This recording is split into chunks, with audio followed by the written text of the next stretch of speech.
우리 아이들이 잘 배워서 정식 오케스트라 대원들이 되고 또 교회 예배에 큰 도움 줄 수 있는 자가 되도록 우리 격려의 박수 한번 부탁하겠습니다.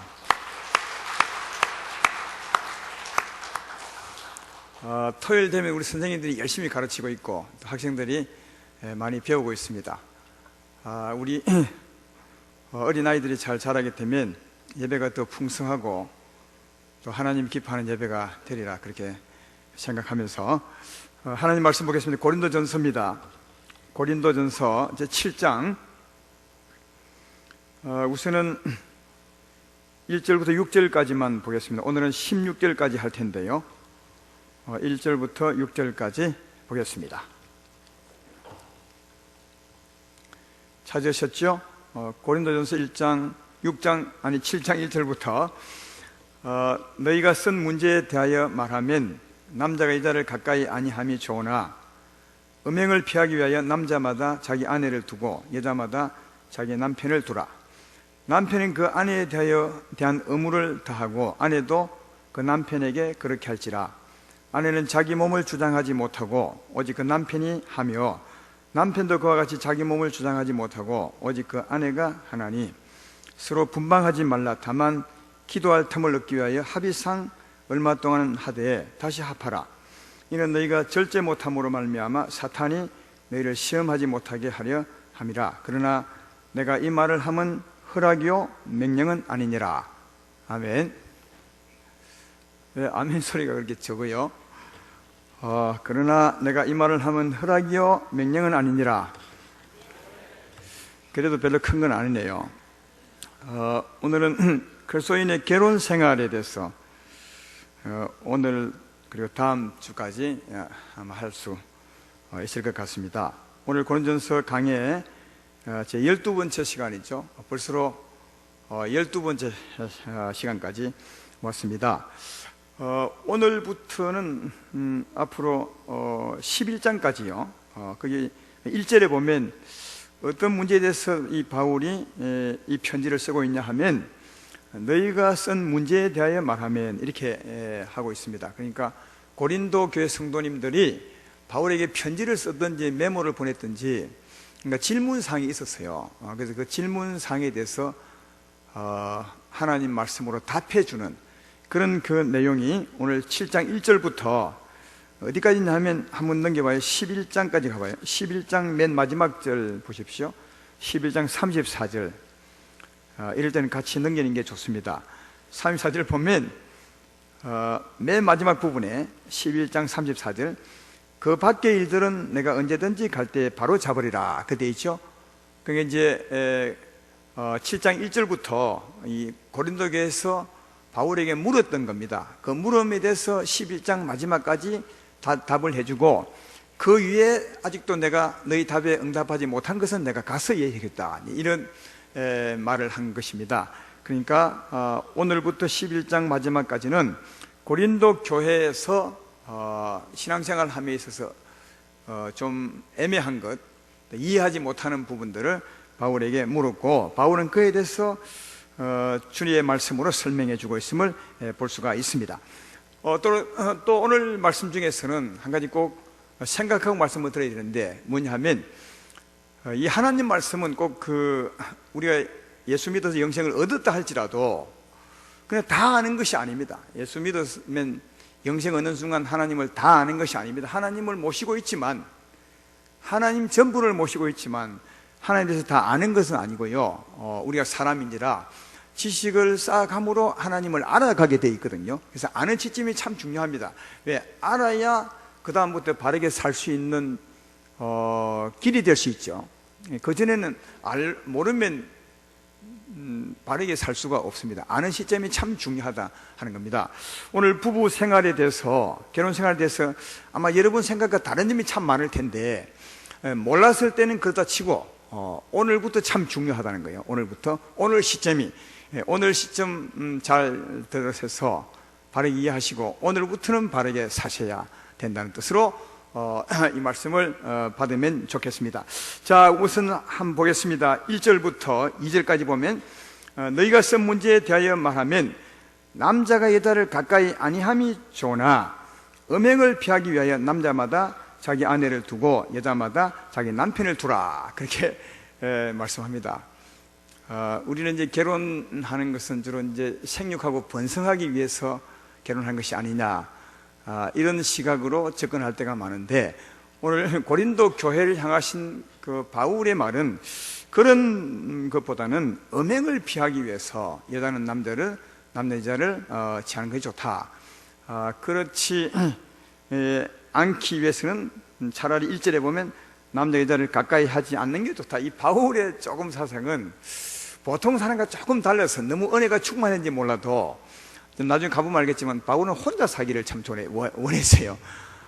그래서 아마 이런 말 하는 것 같은데, 그래서 1절에 보면 남자 여자를 가까이 아니함이 참 좋으나, 그렇죠? 혼자 사는 게 좋으나 이 말입니다. 그러나 음행을 피하기 위해서 남자마다 아내를 두고 여자마다 자기 남편을 두는 것이 좋겠다, 그렇게 말합니다. 혹시 음행하는 죄를 지을까봐 여자는 결혼해서 남자를 두고, 남자는 음행을 피하기 위해서 여자를 두라, 그렇게 말하고 있는 것을 알 수 있고요. 그 다음 3절부터 5절까지 읽어볼까요?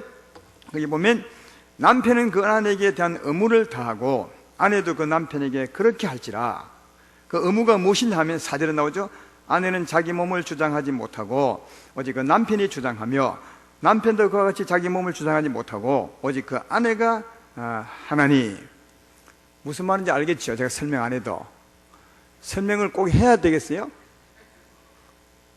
하긴 우리 결혼 안 한 분들은 잘 모르겠네. 결혼 안 한 우리 청년들이나 학생들도 알아야 돼요. 요즘 저 학교에서 성교육을 시키는데 우리 상상을 훨씬 초월하게 시켜요. 근데 그리 해도 아이들은 뭘 하냐, 시시하다 합니다. 왜냐하면 뭐 다 알고 있는 걸 선생님 우리 감추고 시시하게 합니까? 아예 다 알려주면 좋겠습니다. 또 우리가 다 알고 있습니다. 그래요. 그러니까 지금 아이들이 모르는 것 같아도 다 압니다. 그리고 아는 게 참 좋을 것 같아요. 바르게 알고 바르게 사는 것이 중요한 것 같습니다. 3절에 남편은 그 아내에 대한 의무를 다하고 아내도 그 남편은 그렇게 할지라. 그러니까 사랑 나누기 할 때를 말하는 거예요. 사랑 나누기 할 때 남편은 자기 의무를 다하고 빼지 말라, 그 말이죠. 아내도 자기 의무를 다하라. 근데 어떻게 의무를 다하느냐, 그 몸을 주장함에 있어서 4절에 아내는 자기 몸을 주장하지 못하고 남편이 주장하고, 또 남편도 그와 같이 자기 몸을 주장하지 못하고 오직 그 아내가 하나니. 그러니까 상대방의 요구 따라서 사랑을 해야 된다는 거예요. 상대방의 요구 따라서. 내 하기 싫으면 안 하는 게 아니라 상대방이 원하면 그에 응해주고, 내가 내 몸을 주장하는 것이 아니라 누가요? 상대방이 내 몸을 주장할 수 있도록 해야 된다. 그런 것입니다. 이게 왜 이렇게 했을까? 이런 일에는 자기의 의견도 무시되는 것인가? 이렇게 할지 모르겠지만 세상 사람들에게 이런 말을 가르치면 이건 불평등하다. 내 하기 싫으면 안 하고 내 좋으면 하는 거지, 왜 나와 관계없이 상대방이 해서 주장을 받아야 되느냐, 이건 안 좋다, 이렇게 말할지 모르겠지만 하나님은 그렇지 않아요. 하나님의 사람들에게 말하는 거거든요. 하나님의 사랑 중에 고린도전서 13장 13장 4절로 얘기가 사랑장 아닙니까? 그 사랑장 중에서 5절을 보면 뭘 하냐면 사랑은 자기의 유익을 구치 않고 되어 있어요. 사랑은 내 유익대로 하는 게 아니라 상대방의 유익대로 하는 거예요. 하나님의 사랑을 가진 사람이라면 사랑을 나눌 때 내가 나를 주장하는 것이 아니라 상대방이 나를 주장하도록 내가 의무를 다해야 된다는 겁니다. 의무를 다해야 된다. 이 말에 찔린 분들 많이 있죠.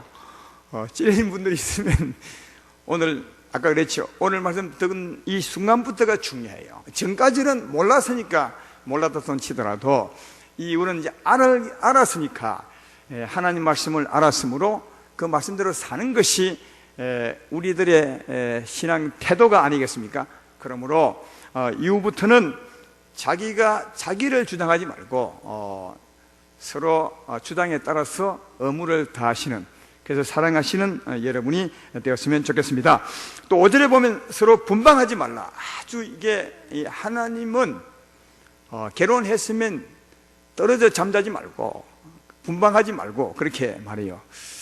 그러니까 신혼 초에는 넓은 집 얻지 말고 방 한 칸짜리야.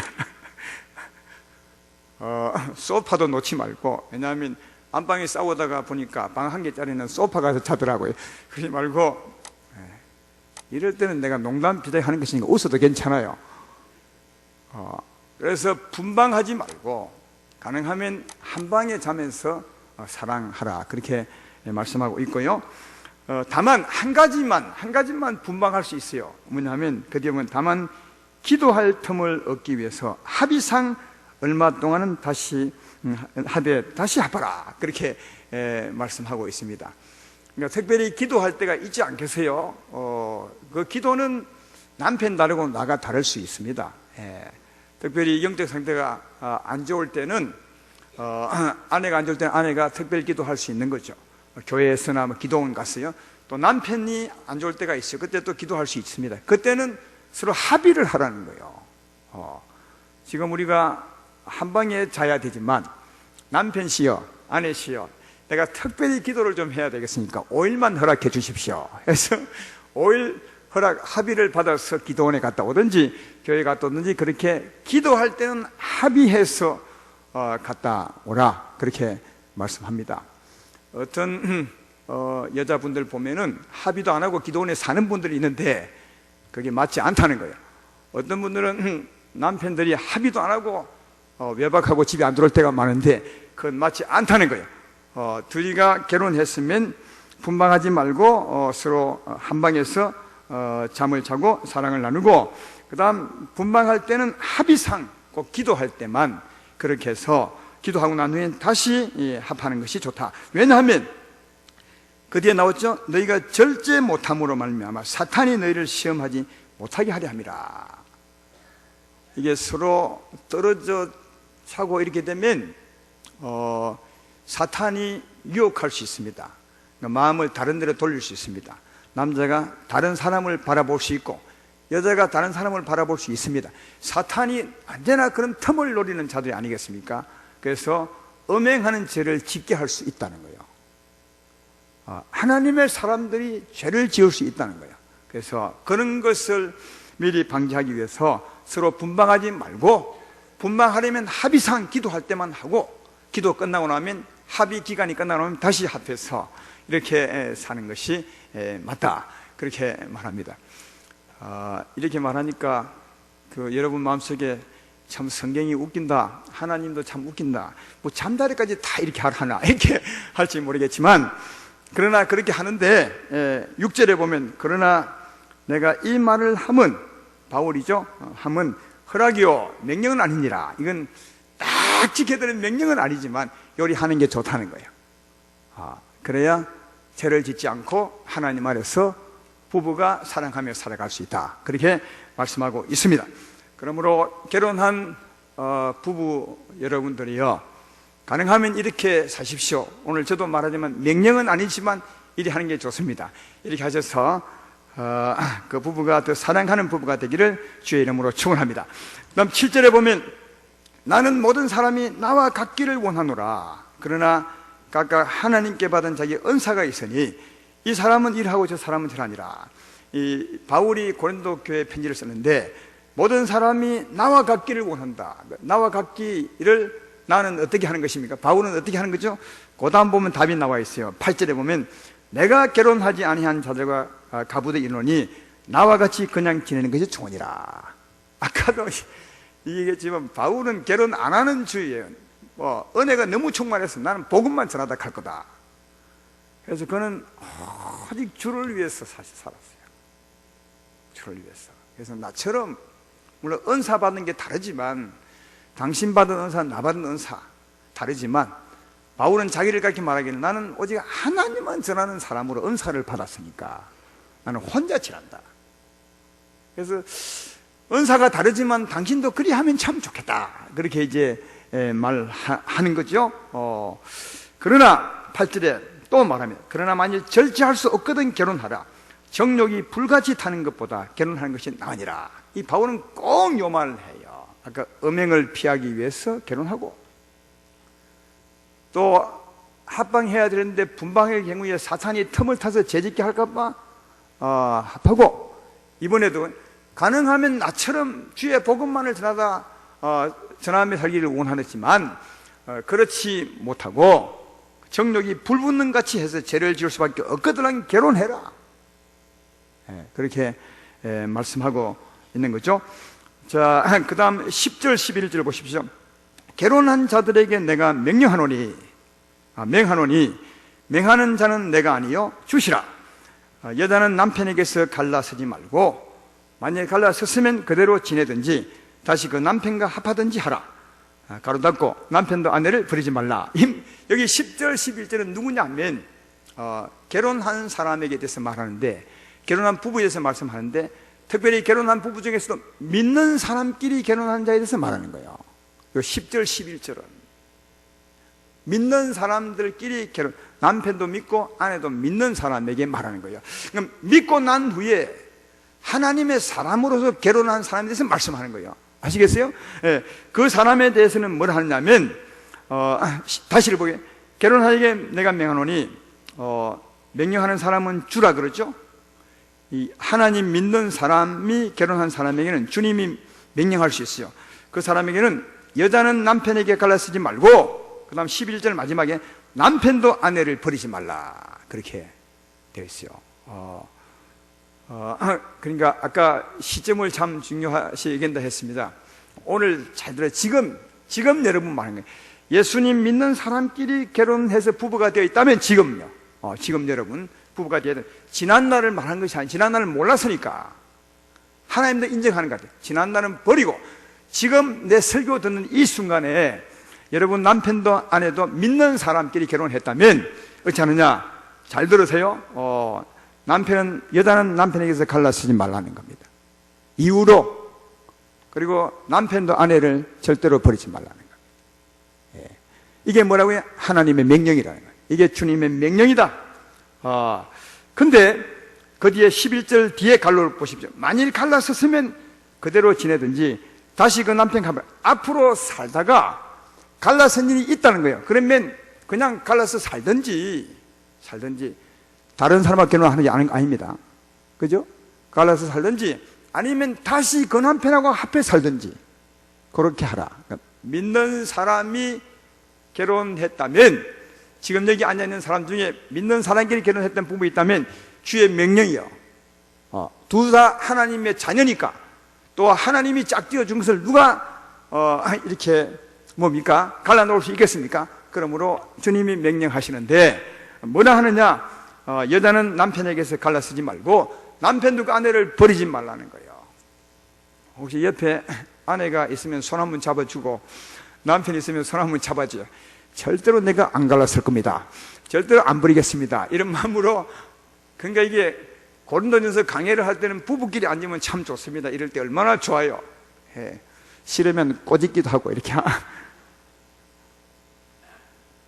그런데 참 좋으면 좋겠지만 이제 11절 처음에 가로 아니죠?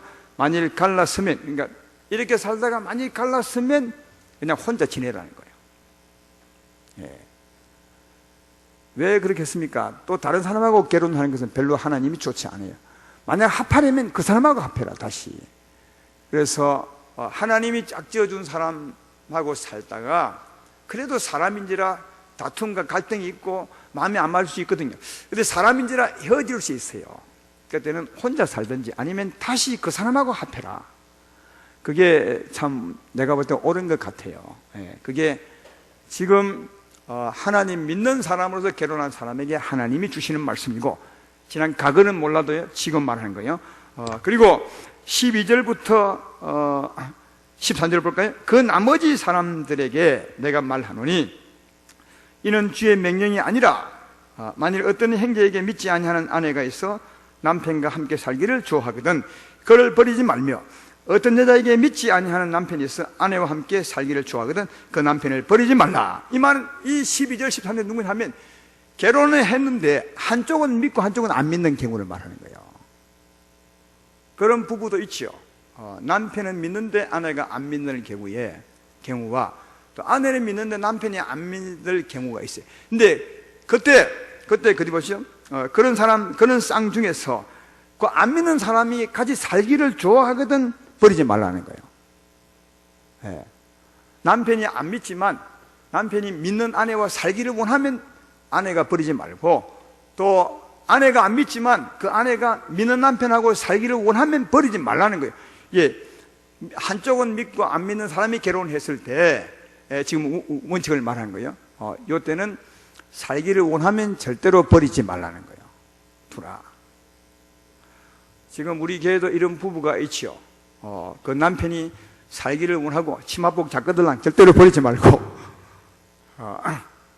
또 아내가 같이 살기를 원하더랑 믿는 남편들이 버리지 말라는 거죠. 왜냐하면 14절을 보면 믿지 아니하는 남편이 아내로 말미암아 거룩하게 되고 믿지 아니하는 아내가 남편으로 말미암아 거룩하게 되나니 그렇지 아니하면 너희 자녀도 깨끗하지 못하니라. 그러나 이제 거룩하니라. 그렇게 말씀하고 있습니다. 그러니까 믿지 아니하는 남편은 믿는 아내로 말미암아 거룩하게 될 수 있고, 또 믿지 아니하는 아내는 믿는 남편으로 말미암아 거룩하게 될 수 있다라는 겁니다.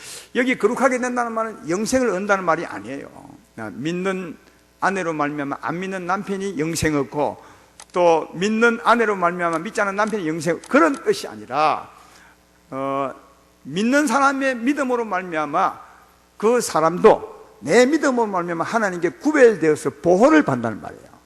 하나님의 은혜는 받는다는 말이죠. 그러나 영생은 본인이 믿으셔야 돼요. 이게 여러분 뭡니까? 믿음의 가정의 원칙입니다. 대표자의 원칙이고 제사장의 원칙이죠. 성경은 항상 이렇게 말합니다.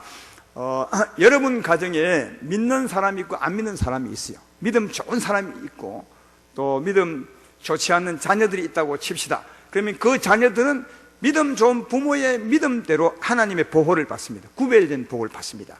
안 믿는 사람과는 확연히 달라요. 믿는 사람으로 말미암아 안 믿는 사람이 하나님의 보호를 받고, 그 믿는 사람의 믿음 따라서요 하나님의 은혜를 같이 받게 되는 것입니다. 다시 말하면요, 영생 얻는 것은 아니에요. 영생은 본인이 믿으셔야 돼요. 그러니까 영생은 못 얻어도 하나님의 은택은 받을 수가 있습니다. 보호를 받을 수 있습니다. 예를 들면 길 가다가 보호를 받는다든지 사고 안 난다든지 이런 것은 믿는 사람으로 말미암아 거룩하게 구별될 수가 있다 하는 겁니다. 여러분, 믿는 부모님이 어린 아이를 이게 등에 업고 가는데 비가 오잖아요. 그러면 부모님 우산을 쓰죠. 우산을 쓰면 어린아이는 우산을 쓰지 않지만 부모의 우산 밑에서 어린아이가 보호를 받습니다. 우리 믿음의 원칙도 그렇습니다. 내게 있으면, 믿음의 사람 안에 있으면 믿음의 사람의 우산의 그늘날에 그 사람이 보호를 받게 되는 것이다 하는 겁니다. 이것은 그 출애굽기 12장에서도 잘 말해주죠. 출애굽기 2장에 보면 유월절 양을 잡아서 그 집 문설주에 피를 바르고 그 식구들이 그 안에 들어갑니다. 그렇죠? 식구들이 그 집 안에 들어가서 이제 그 밤을, 구원을 소망해서 그 밤을 지내거든요. 근데 그 피를 바른 사람은 믿음의 사람이 바르는 거예요. 한 사람이 자기들의 죄를 짊어지고 죽은 유월절장의 피를 받아와서 그 문 앞에 바르는 거죠. 그래서 이제 문을 피 바른 그 집 안에 식구들이 다 들어가서 있는 거죠. 그때 이제 하나님이 죽음의 사자를 보냅니다. 보낼 때 그 집 안에 들어가가지고 어떤 사람이 믿고 어떤 사람이 안 믿느냐 하고, 안 믿는 사람은 벌 주는 것이 아니라 하나님이 집에 안 들어가요. 집 밖에서 이 피가 있으면 그 집 안에 사람은 전부 다 보호를 받았다는 거예요. 보호를요. 하나님이 다 넘어갔죠. 그러니까 그 피로 말미암아 온 가족이 보호를 받았습니다. 그 피는 누가 발랐습니까? 믿음의 사람이 바른 거예요. 믿음의 한 사람의 피 바름으로 온 가족이 그 은혜를, 그 보호를 받을 수가 있는 것입니다. 그래서 구약시대 때 유월절 그 지킬 때 보면 한 사람이 양 한 마리가 필요한 것이 아니라 양의 그 식구들이 먹을 만큼 그 양고기를 잡았거든요.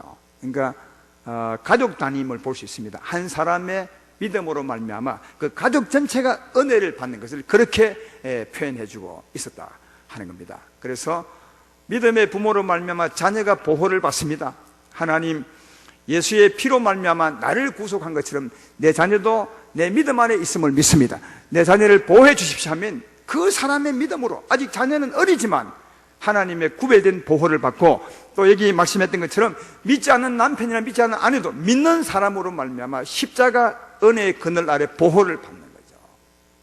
그래서 믿지 않는 남편은 믿는 사람으로 말미암아 구별되고, 또 믿지 않는 남편은 믿는 아내로 말미암아 보호를 받게 된다고 그렇게 말합니다. 그래서 그 믿지 않는 아내와 남편이 같이 살기를 원하거들랑 절대로 헤어지지 말고 같이 살라. 그리고 네 믿음으로 구별하라. 그리고 같이 살면서 그로 하여금 하나님을 꼭 믿게 하라. 영생을 얻게 하라. 그러면 그가 복을 받게 될 것이라. 그렇게 말씀하고 있습니다. 또한 그 자녀들도 그렇게 된다고 말하죠. 따라서 혹시 안 믿는 아내와 안 믿는 남편과 같이 사는 사람은 혼자만 살지 말고, 혼자만 피 바르지 말고, 그 피를 내 믿음으로 내 가족들에게 다 적용을 좀 시키면 좋겠습니다. 주여, 내가 예수의 피로 죄에서 벗어나 하나님의 은혜로 사는 것처럼 내가 믿음으로 내 남편도 내 자녀들도 구별하오니 저들도 동일하게 보호해 주시고 하나님께 지켜주시고 인도해 주십시오. 그리고 마침내 하나님을 믿는 자가 되게 해달라고 기도하면 그 믿음의 기도대로 보호를 받습니다. 또 구별된 은혜를 받게 된다는 사실을 알 수가 있습니다. 그리고 꼭 살아가면서 예수님 믿게 하면 참 좋겠습니다. 그런 여러분 되기를 주의 이름으로 축원합니다. 그리고 15절 16절을 보십시오. 혹 믿지 아니하는 자가 갈리게 하라. 형제나 자매나 이런 일에 구애될 것이 없느니라. 그러나 하나님은 화평 중에서 너희를 부르셨느니라. 아내 된 자리여 내가 남편을 구원하려는지 어찌 알 수 있으며 남편 된 자여 내가 내 아내를 구원할지 어찌 알 수 있으리야. 요거도 마찬가지로 한쪽은 믿고 한쪽은 안 믿는 경우요. 아까 제일 처음은 두 분 다 믿는 경우고, 그 다음 요 앞의 경우는 한쪽은 믿고 한쪽은 안 믿는데 같이 살기를 원하는 부부였고, 요거는 15절 16절은 한쪽은 안 믿는데 한쪽이 같이 안 살겠다는 거예요. 안 믿는 사람이 나는 나하고 못 살겠다. 그런 분이 있죠. 나는 예수쟁이 싫다. 네가 예수 믿으면 난 얘하고 못 살겠다. 그럴 때는 그냥 갈라서라는 거예요. 그 별로 미련 두지 말라는 거지. 그것 때문에 괜히 마음 상해할 필요가 없다. 이런 경우에 참 어렵게 사는 분들이 있더라고요. 잘 몰라서 그런 것 같아요. 이런 경우 있죠. 하나님을 사랑함으로 하나님이 결혼시켜 주었으면 절대로 헤어지면 안 된다고, 절대로 헤어지면 안 된다는 그 법칙만을 딱 적용시켜가지고 그렇게 어려움을 겪고 당해도 헤어질 생각을 안 해. 왜? 하나님이 짝지어 줬는데 어떻게 이혼할 수 있느냐 이렇게 말하는데, 여기 그렇게 분명히 말 안 해요. 한쪽은 믿고 한쪽은 안 믿는 경우에 같이 살자고 하면 살면 좋겠지만 그렇지 살지 않겠다고 하면 갈라서도 괜찮다는 거예요. 갈라서도 그런 것에 얽매일 필요가 전혀 없다고, 하나님의 사람들은. 그러나 하나님은 이제 단서를 붙여요. 그렇지만 하나님의 사람 아니냐, 내가 조금 참아줌으로 말미암아 이 사람이 조금 시간 지나서 나 때문에 예수 믿을지 어떻게 아느냐, 그런 의미에서 조금 참아주면 안 좋겠냐. 이 말 이해되면 아멘 합시다. 우리 청년들은 관심이 별로 없는 것 같네. 아직 결혼할 때 멀었나? 내가 볼 때는 청년들 잘 들어야 될 것 같은데, 결혼할 때 지금 다 돼가는 것 같은데, 이런 부분 참 중요한 것 같아요. 결혼 전에 이런 것을 알면 참 좋을 것 같아요. 제가 보기에는 우리 사랑하는 청년들이요, 가능하면 믿는 자와 결혼하십시오. 하나님께 기도도 하고, 하나님 나는 좀 약합니다. 내가 믿음이 처음엔 바울 같으면 안 믿는 사람도 척척 구원해 내겠지만 나는 정말 약합니다. 그러니 나를 불쌍히 여기사 믿는 자를 좀 보내주십시오. 왜 믿는 자를 보내는 게 참 좋냐 하면요, 그 사람 믿게 하기가 참 쉽지 않은 것 같아요. 그러니까 믿지 않으면 얼마나 힘들었냐 하면 한쪽은 믿고 한쪽은 안 믿죠. 그러면요, 영적으로 보면 한 사람은 하나님의 자녀, 한 사람은 마귀의 자녀예요.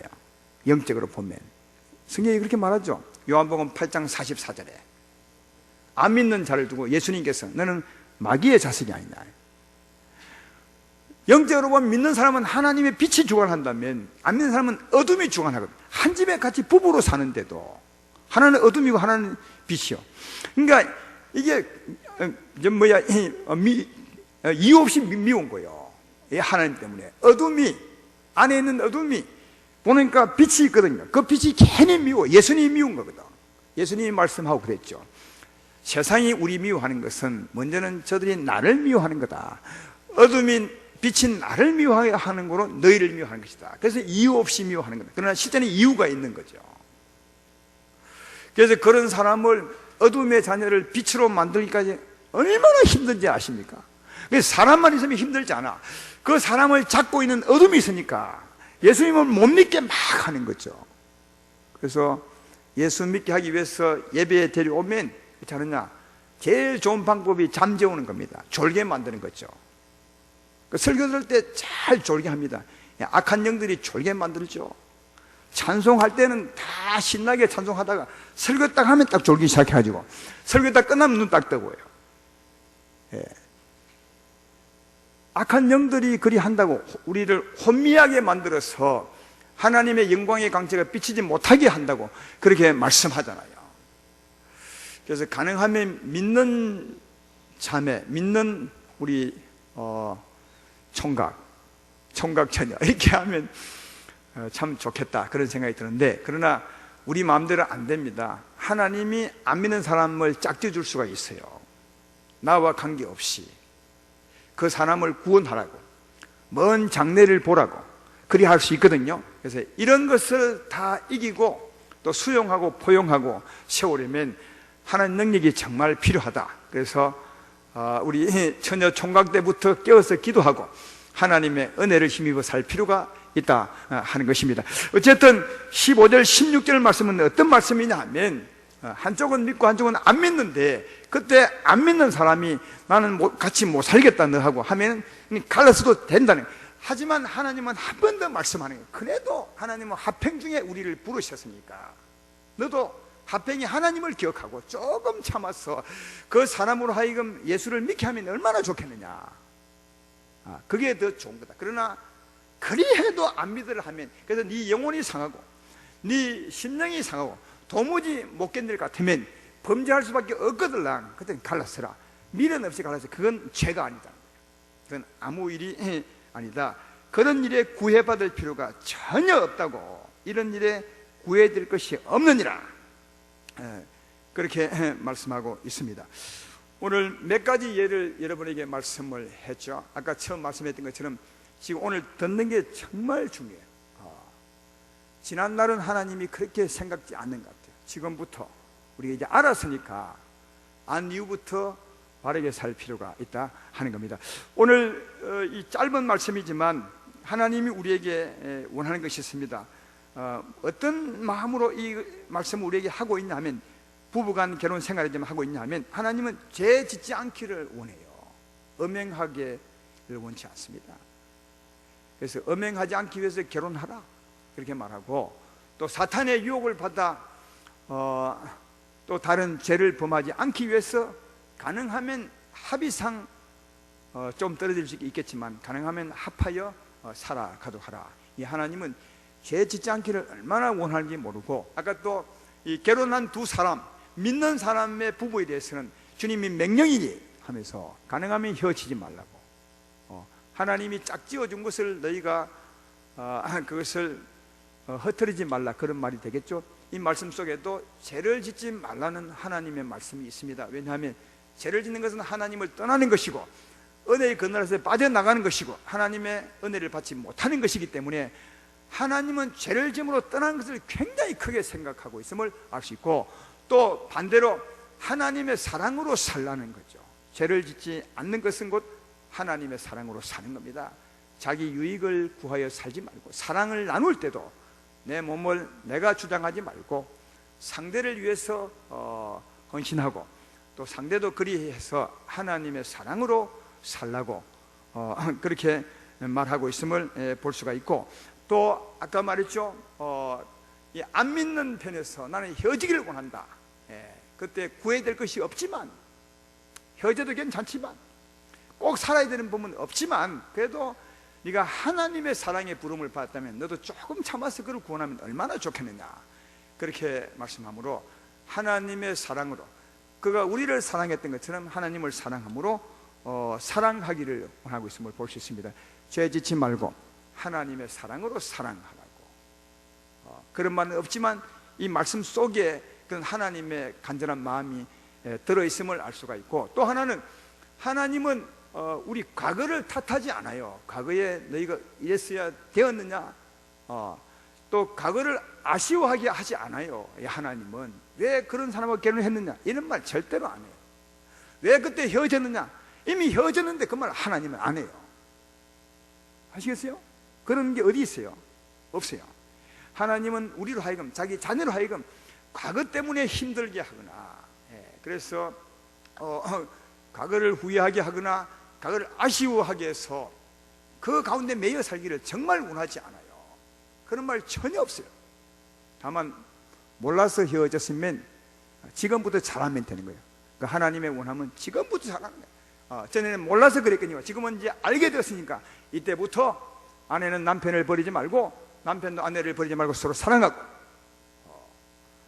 또 같이 살기를 원하거든 지금부터 같이 살고, 그렇죠? 또 같이 살기를 원치 않거든 헤어져도 괜찮지만 그를 구원하기 위해서 참고 그를 살면은 얼마나 좋겠느냐, 지금부터.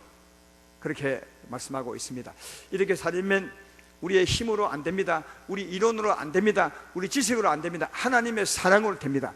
하나님의 사랑이 우리를 감싸야 이런 삶을 살아갈 수가 있습니다.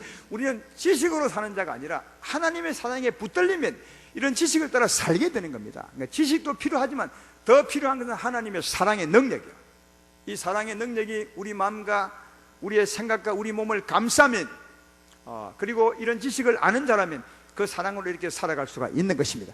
하나님의 사랑에 감싸여서 오늘 배운 이 지식대로 규모 있게 사는 복 있는 여러분 되기를 주의 이름으로 축원합니다.